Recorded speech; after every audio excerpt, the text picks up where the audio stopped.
I canceled my stepdaughter's savings and left her with nothing after she hid this from me. So here's where it all started. I, 43F, broke up with my ex, Charlie, 42M, last spring after finding out that he cheated on me with his ex, Sandy, 34F. We had been together for 3 years, and up until that point, I thought we had a solid relationship. I mean, I knew no relationship was perfect, but I definitely didn't expect this. From the beginning, things with Charlie seemed pretty smooth. Sure, he had a daughter, Sarah, 17F, but I was fine with that. I wasn't trying to play mom or anything. Sarah and I never really had that mother-daughter dynamic, but I did my best to be supportive. She'd come to me with problems, mostly because she didn't get along with her actual mom, and I tried to help out where I could. I guess you could say I was the adult she leaned on when things got tough at home, and I thought we were in a good place. I really did. But things started to shift a bit last year. I was working on this big project for a company. It was a huge deal for me. I poured so much of my time and energy into it, and after all the stress and long nights, I finally started seeing the results. The bonuses started coming in this year, and it felt like all that hard work had finally paid off. I was beyond excited. With this new financial security, I wanted to do something special for Sarah. She had been talking for months about what she wanted for her 18th birthday, and I thought, why not make it happen? She wanted this big pajama party for 25 people, with a DJ, balloons, a fancy cake, and even a night at a hotel out of town with her friends. It was going to be a lot, but since I was in a good place financially, I figured I could swing it. I wanted her to have something memorable, you know? I'd been saving up for a while, and I even set up a separate savings account to make sure everything was covered for the party. Around the same time, Charlie started talking about a business idea he had. Now, don't get me wrong, I'm all for supporting my partner, but this idea of his was not great. It was one of those reinventing the wheel kind of ideas that didn't make much sense. He wanted me to help fund it, and honestly, I wasn't comfortable with that. For one, we weren't married, and two, I just didn't think it was a good investment. I had to look out for myself, you know? Plus, I had already been putting money aside for Sarah's birthday, and I wasn't about to blow all of that on something I didn't believe in. When I told him no, he got pretty upset. He made this big deal about how he needed a supportive partner by his side and how I wasn't willing to help him out with his dream. We had a pretty heated argument about it, and he made me feel like I wasn't being a good partner. But I stood my ground. I wasn't about to throw money at something I didn't believe in, and I wasn't going to jeopardize Sarah's birthday for it either. I felt a little bad about how I said no, though, so I did apologize for being harsh. But I wasn't about to change my mind. After that, things started to feel different. It was like a shift in the air. Charlie became more critical, especially about my appearance. He started making these little comments about my makeup or how I dressed, like I wasn't trying hard enough or something. Then he would casually mention other women, saying things like, "She looks really nice today," or "You should try something like that with your hair." It didn't seem like a big deal at first, but it slowly chipped away at my confidence.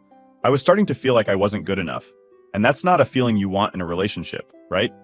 Looking back, that's when I should have realized something was up. But at the time, I just brushed it off. I told myself he was just stressed about the business thing, or maybe it was just a rough patch. But things didn't get better. And then there was his ex, Sandy. From the very beginning, she had been a bit of a sore spot for me. I didn't have any real issues with her, but the fact that she was still somewhat in the picture made me uncomfortable.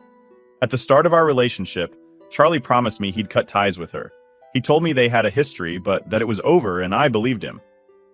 But as time went on, I started noticing small things that didn't sit right with me.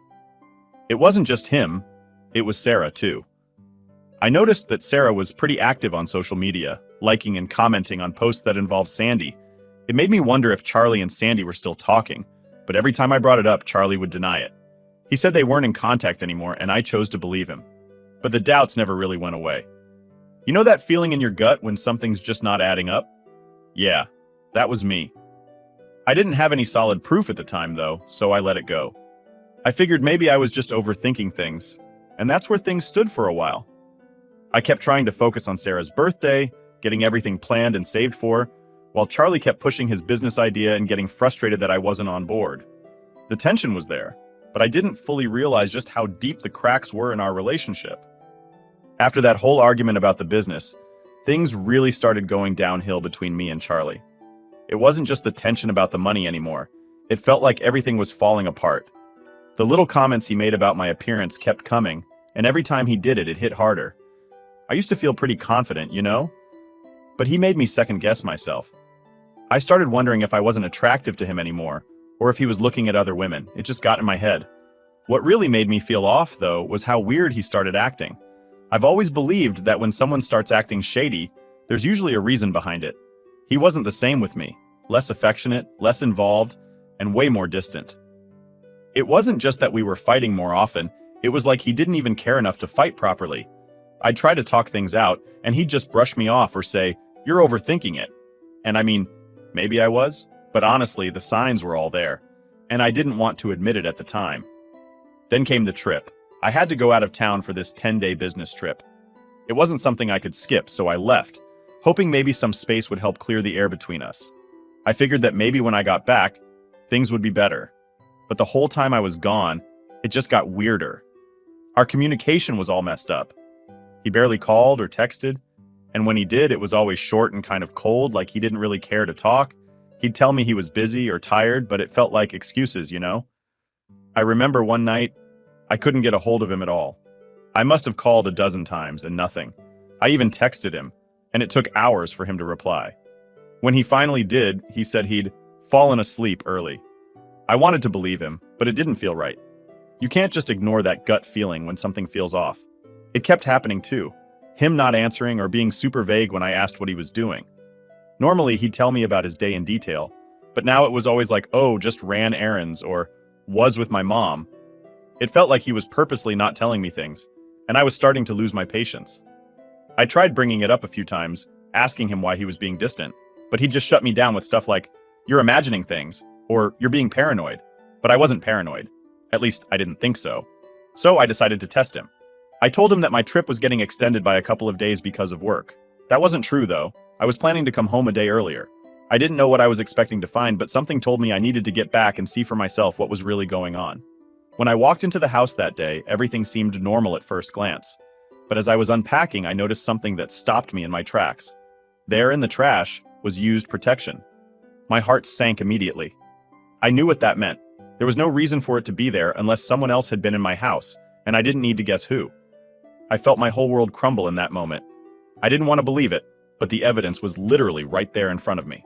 I didn't confront him right away. I don't know why. I guess part of me was in shock. I just stood there for a few minutes, trying to make sense of it all. How could he do this? Why didn't I see it coming sooner? All those doubts I'd been pushing aside, all the weird behavior, it all made sense now. It wasn't just my imagination. He had been cheating on me, and not just with anyone. With Sandy, his ex, the woman he promised me he'd cut out of his life. When Charlie came home that night, he was all smiles, like nothing was wrong. It was almost sickening.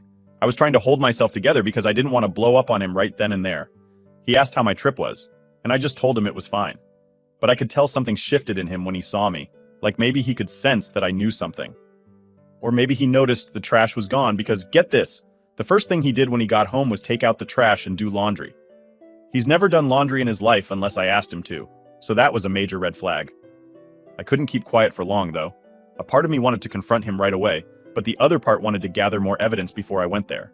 So I waited until he was asleep, and I know it's wrong, but I went through his phone. I couldn't help it. I needed answers. What I found was worse than I even imagined. There were hundreds of messages between him and Sandy, and I'm not talking about just casual chats. These were long conversations, voice notes, pictures. Basically, they'd been in constant contact for who knows how long. It was like their relationship had never even ended. They talked about everything, from day-to-day stuff to things they should have been talking about with their actual partners. I felt sick reading through them. The worst part? There were recent photos of the two of them together, smiling like they were in some perfect little world, while I was out here being made a fool of. At that point, I had all the proof I needed. I couldn't pretend anymore, and I wasn't about to let him keep living this double life behind my back. But I didn't want to just throw it all out there without thinking things through. I had to figure out what I was going to do next because, let's be real, my life had just exploded and I needed to process it. That night, I stayed quiet. I didn't say anything. I couldn't. But inside, I was fuming. How could he lie to me like that? How could he disrespect me after everything we'd been through? I didn't deserve any of it, and I sure as hell wasn't going to just sit there and take it. I knew I had to confront him, but the timing had to be right. I needed to catch him off guard, the same way he caught me off guard with his lies. I went to bed that night with my mind racing, playing over everything I'd found and everything I'd been ignoring for so long. I knew the truth now, but confronting him was going to be a whole other battle, and I wasn't sure how it would end. The next morning, I woke up knowing I couldn't drag this out anymore. I had spent the whole night turning things over in my head, feeling a mix of anger, betrayal, and confusion. I'd seen everything I needed to see the night before: Charlie's lies, his messages with Sandy, and the fact that he had been hiding all of it from me. But what really burned? Sarah, my stepdaughter, had known about it the whole time. I had spent 3 years trying to build a relationship with Sarah. I was never trying to replace her mom, but I was always there for her. Whenever she needed help or advice, I was the one she turned to, and I thought we had a decent bond. Looking back now, I can see how naive I was. I had no idea she'd been keeping secrets from me. Big ones. She had known about Charlie's affair with Sandy from the start, and not only that, she had gone on trips with them. There were pictures of her looking all comfortable and cozy with the two of them, like some happy little family, while I was completely in the dark. So, yeah, when I woke up that morning, I was done pretending.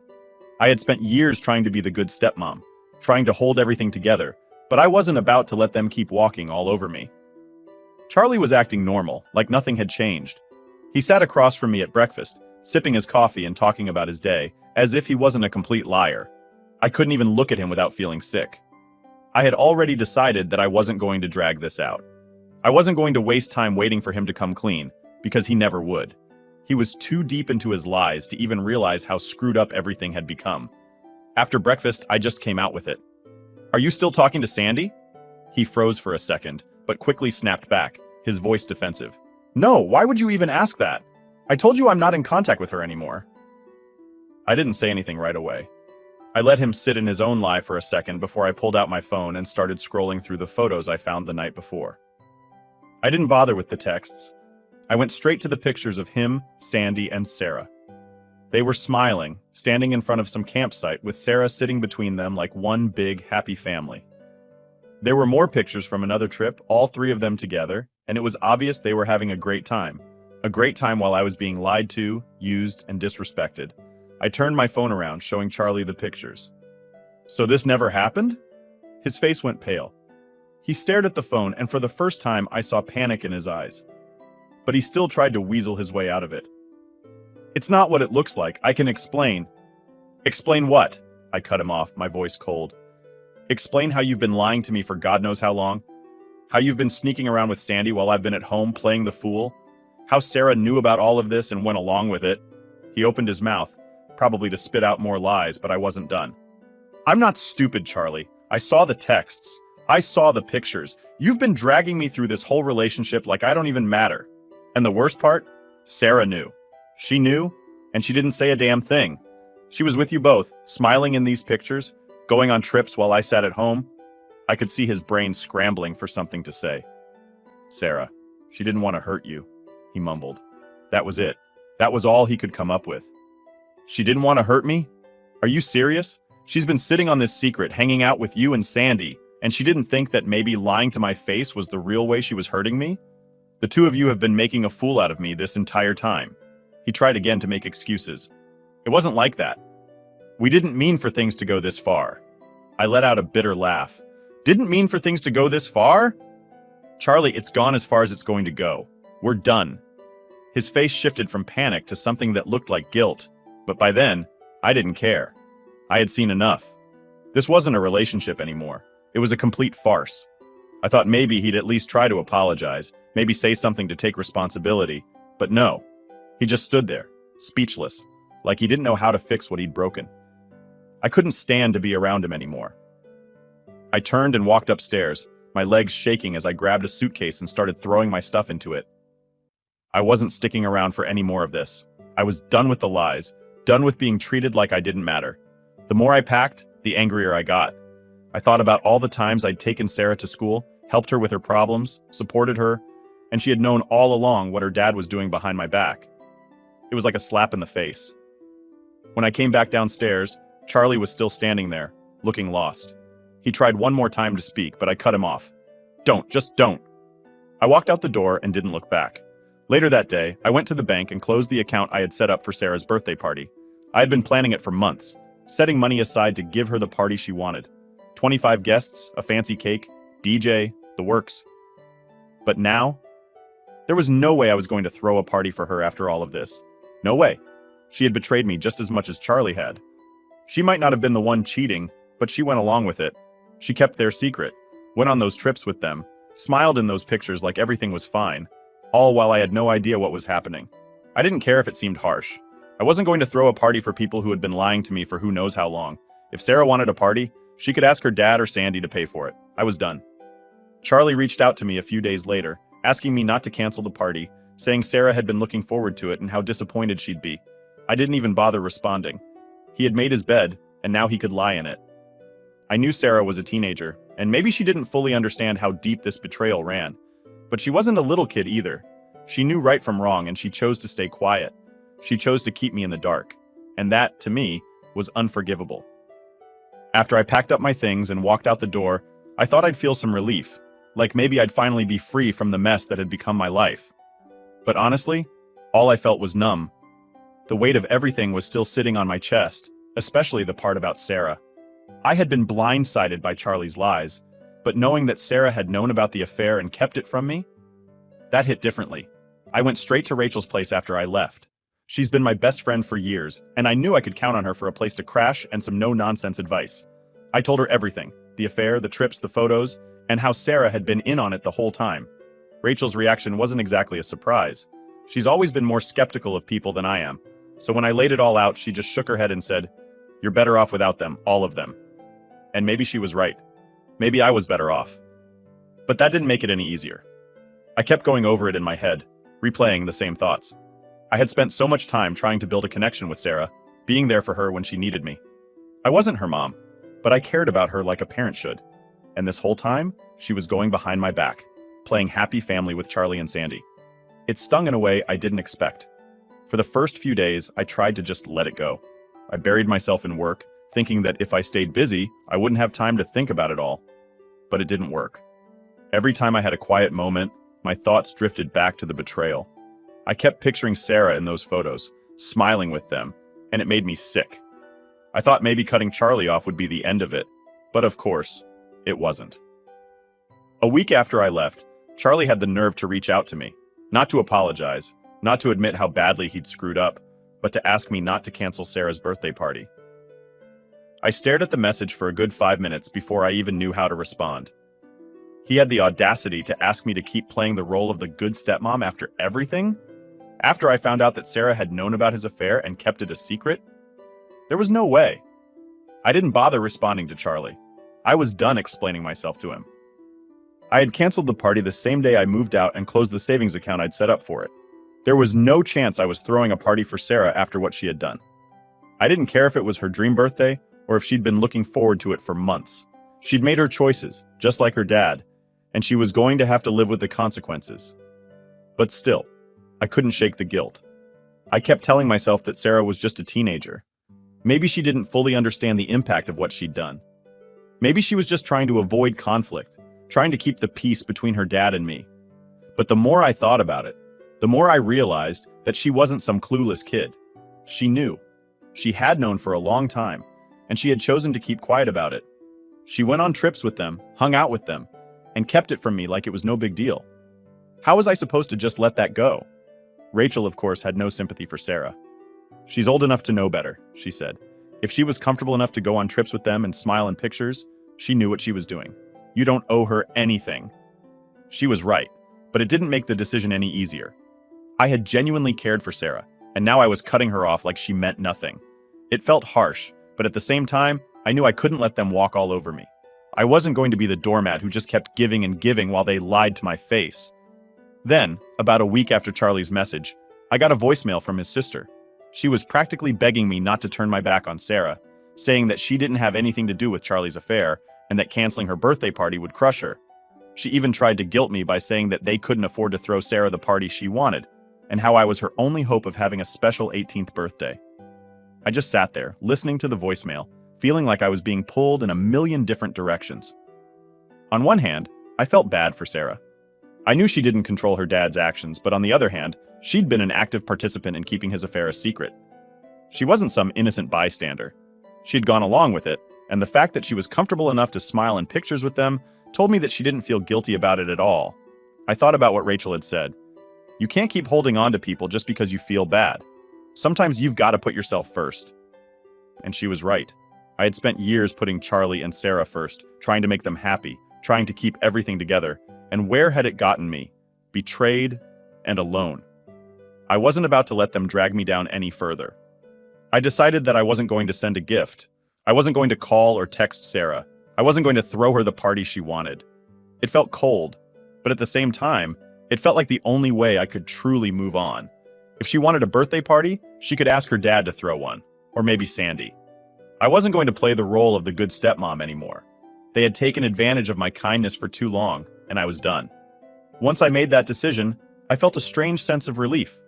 I wasn't happy about it, but at least I wasn't carrying the weight of their drama anymore. I had finally set my boundaries, and for the first time in a long time, I was choosing myself over them. Charlie tried to reach out a few more times after that, but I ignored him. There was nothing left to say. I had given them everything, and they had thrown it all away. I wasn't going to waste any more time or energy on people who didn't respect me.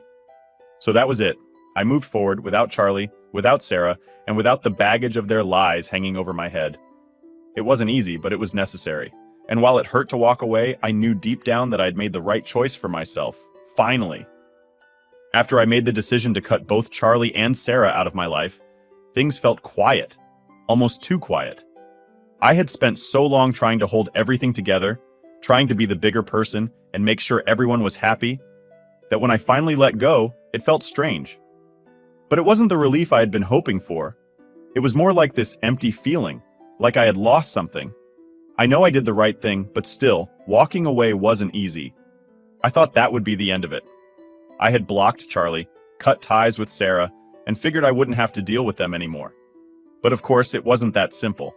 A week later, I got another voicemail, this time from Charlie's sister. She was asking no, begging me to reconsider the birthday party I had canceled for Sarah. She went on and on about how disappointed Sarah was, how this was going to crush her, and how she's just a teenager, she didn't know any better. I couldn't believe what I was hearing. Was she seriously trying to guilt me into throwing a party after everything that had happened? It wasn't even about the party anymore. It was about respect, something Charlie and Sarah had thrown out the window a long time ago. Sarah wasn't some innocent bystander who got caught in the middle of her dad's mess. She had known about the affair.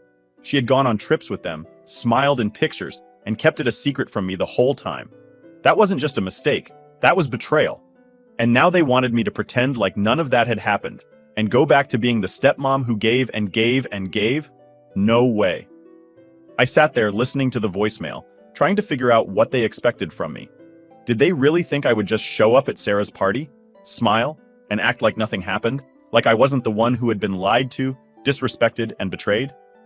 It didn't make sense to me how they could be so blind to the hurt they had caused. But then again, Charlie's whole family had been enabling him for years, so I shouldn't have been surprised. The next few days were filled with moments of second-guessing myself. I kept thinking, am I being too harsh? Should I give Sarah another chance? But every time I thought about reaching out, those images of her on those trips with Charlie and Sandy came flooding back. How could I just brush that aside? She had gone behind my back, smiled for those pictures, and then came home to me, acting like nothing was wrong. That wasn't something I could forgive easily, if at all. I talked it over with Rachel. She wasn't about to let me fall back into that trap. Sarah knew exactly what she was doing, she said. You're not responsible for fixing this mess. You've done enough for them. She was right, of course. I had spent years trying to make everything work, trying to keep the peace between Charlie, Sarah, and me. And where had it gotten me? Betrayed and lied to. It was time to put myself first. So I stuck to my decision. I didn't respond to Charlie's sister, didn't send a gift for Sarah, and I didn't even consider showing up to the party. If they wanted to celebrate, they could figure it out on their own. It wasn't my problem anymore. Update. Before the update, lots of you are asking if Sandy is Sarah's mother, and the answer is no. She is his daughter from a previous relationship. Now for the update. A few months after everything went down, I started hearing bits and pieces of how Charlie and Sarah were doing through mutual friends. It wasn't like I was asking for updates. People just like to talk, and when they know you've been through something messy, they can't help but fill you in on the aftermath. And let me tell you, it was the kind of news that made me think, well, karma didn't waste any time. The first thing I heard was about Charlie. Apparently, after I left, things between him and Sandy didn't go as smoothly as he probably thought they would. Once I was out of the picture and they didn't have to sneak around anymore, Sandy lost interest. She wasn't as invested in Charlie as he'd hoped. She had fun while they were playing the affair game, but once it became real, once there was no more excitement in sneaking around, she started to pull away. It didn't take long for her to move on, leaving Charlie in the dust. The man who thought he was trading up by cheating on me ended up getting dumped himself. Sandy ghosted him, completely cut him off, and moved on to someone new. I almost laughed when I heard it. Charlie had thrown away everything for her, his relationship with me, his own daughter's trust, and in the end, Sandy didn't even stick around. She left him with nothing but the mess he had made. But the fallout didn't stop there. Sarah, the stepdaughter who had known about the affair and kept it a secret, was having a rough time too. After I canceled her birthday party and cut her off, things between her and her dad got really strained. I guess without me around to help smooth things over, they both realized how messy their relationship had become. Sarah blamed Charlie for everything: the breakup, the affair, her canceled party. And Charlie, being the selfish person he is, wasn't there to fix things or be the dad she needed. The tension between them got worse. Sarah started acting out, skipping school, staying out late, and getting involved with the wrong crowd.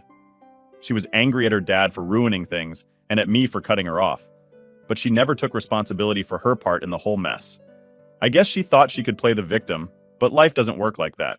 She had chosen to side with her dad and Sandy, and now she was dealing with the fallout of those choices. Things between them got so bad that Sarah ended up moving out. She packed her bags and went to live with her mom. The same mom she'd complained about all the time when she was with me and Charlie. It was ironic, really. Sarah spent years saying she didn't get along with her mom, and now she had no choice but to move in with her because things with Charlie had fallen apart. And as for Charlie, he lost not only his relationship with me, but also his relationship with his own daughter. From what I heard, Sarah barely speaks to Charlie now. Their relationship is strained, and Charlie has no idea how to fix it. The man who thought he could juggle it all, me, Sandy, his lies, his daughter, ended up losing everything. He thought he could keep it all together, but in the end, it all came crashing down around him. And as for me, I didn't lift a finger. I didn't have to. Karma did all the work for me. I can't say I was surprised. Charlie had spent so long lying, manipulating, and putting his own selfish desires above everyone else that it was only a matter of time before it all caught up with him. He lost Sandy, his daughter, and me, and now he was left with nothing but regret. I almost felt bad for him. Almost. But then I remembered how much pain he'd put me through, and I didn't waste another thought on it.